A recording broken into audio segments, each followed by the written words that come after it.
Ya, pemirsa, Kepala BNN meminta pemerintah Provinsi DKI Jakarta untuk menutup 36 diskotik yang terindikasi menjadi sarang peredaran narkoba. Lalu sebenarnya bagaimana peredaran narkoba di diskotik yang sebenarnya bukan hal baru ini? Sore hari ini saya akan membahasnya dengan pengamat dunia malam Jakarta, ada Bang Muammar MK. Bang MK, apa kabar? Baik.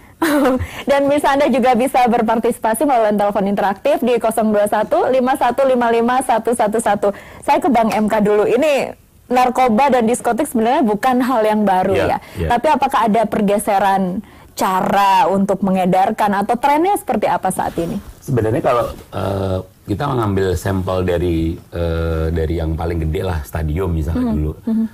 Melihat dari stadium seperti jadi kalau trennya sebenarnya kalau secara modus operandi peredaran tidak beda jauh gitu.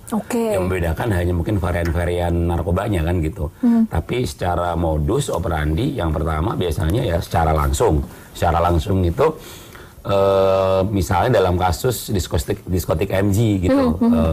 Artinya di sana selain tempatnya memang dijadikan sebagai tempat untuk mengkonsumsi narkobanya, yang hebatnya lagi di sana menjadi pabrik kan gitu. Produksinya jadi juga kasus di sana. Sebenarnya kalau menurut saya menjadi kasus pertama bagaimana ya tempat hiburan malam dalam hal ini diskotik sudah memang dia menjadi tempat untuk mengkonsumsi, penjualan, peredaran, pabrik pula. Kalau itu tren yang baru ya? Ini tren barunya gitu. Walaupun mungkin kita tunggu aja apakah nanti ada diskotik sejenis yang berpraktek sama dengan diskotik MG.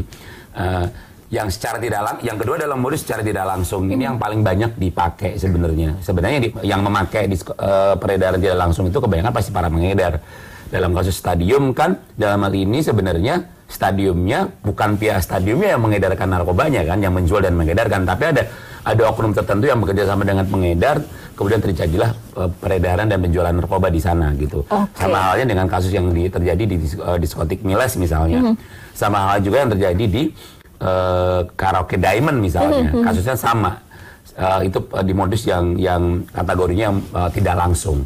Nah, tidak langsung ini biasanya kalau secara operation gitu, dia silent operation kan, hand to hand, man to man, door to door gitu. Tapi lebih bisa one on one gitu. Jadi bisa jadi memang dia pengedar yang punya beberapa kepanjangan tangan, entah itu bekerja sama dengan oknum yang bekerja di tempat hiburan malam atau oknum yang pengedar yang menyamar sebagai tamu gitu.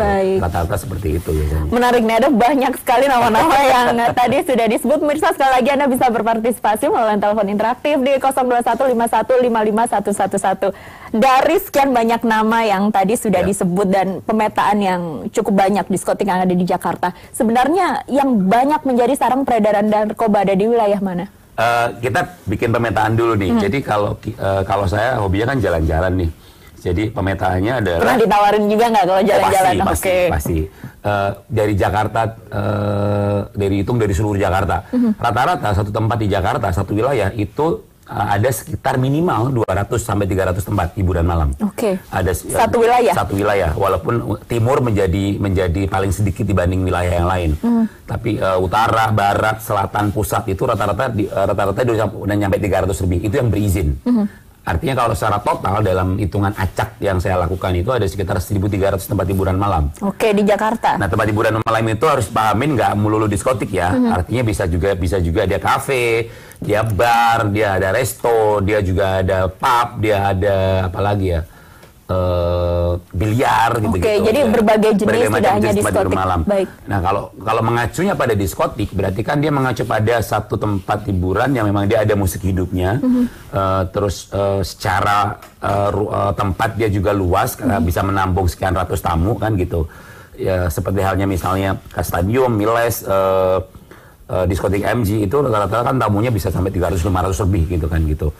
Nah, di Jakarta yang jumlah besar untuk kategori diskotik jumlah besar bisa jadi memang seperti prediksi yang dilakukan dan penelitian yang dilakukan oleh BNN. BNN kan bilang ada 36. Ada 36. Yang jadi ada narkobanya. Iya, bisa jadi ini memang kategori diskotik gitu. Kalau Anda lihat Bang, ini 36 diskotik yang memang belum di-share ya nama-namanya yang disebutkan oleh Kepala BNN, ini jumlahnya terlalu sedikit atau logis lah? Kalau mungkin BNN juga bekerja kan berdasarkan penelitian ya, artinya 36 dari kan dia sudah menyisir dari 81 diskotik.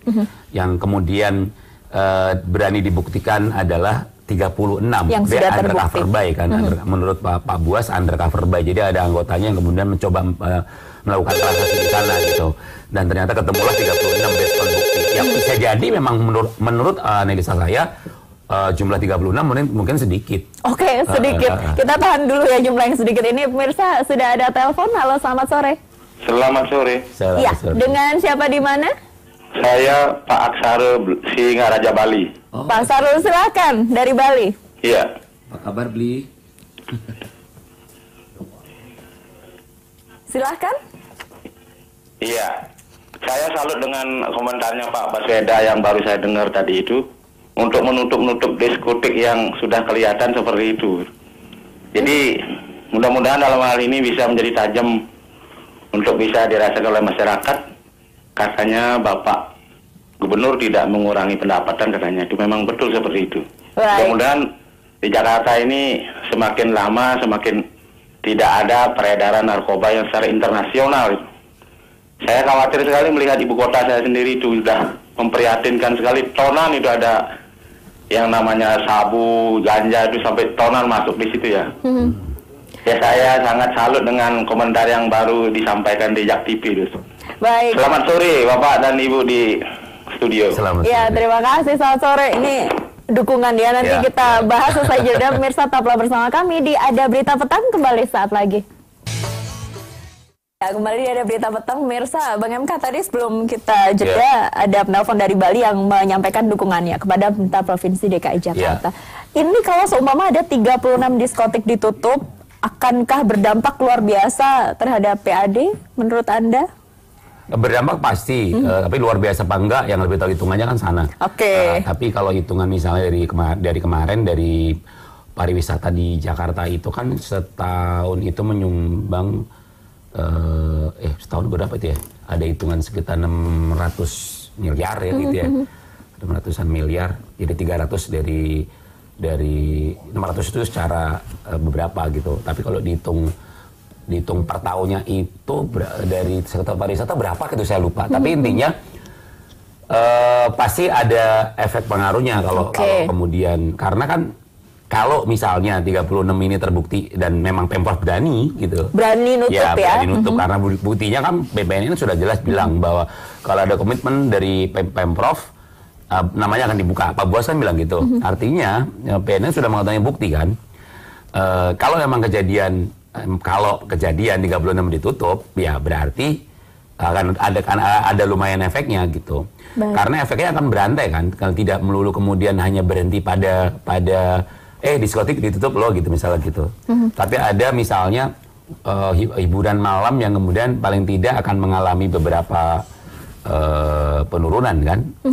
Ini kalau ngomongin masalah tutup menutup, Pemprov DKI Jakarta sebelumnya sudah pernah ya yang Gria Bijat Alexis ditutup, tapi kemudian beda kasus kalau menurut saya. Beda kasus tapi karena kalau Alexis kan, makanya tadi saya nggak nyebut contoh kan karena bukan narkoba ya. Bukan narkoba. Alexis menjadi beda kasus karena memang dia penuntupannya diindikasikan telah terjadi prostitusi. Yes. Karena sampai hari ini kan belum bisa dibuktikan kan. Makanya kemudian yang terjadi adalah tidak diperpanjang izinnya.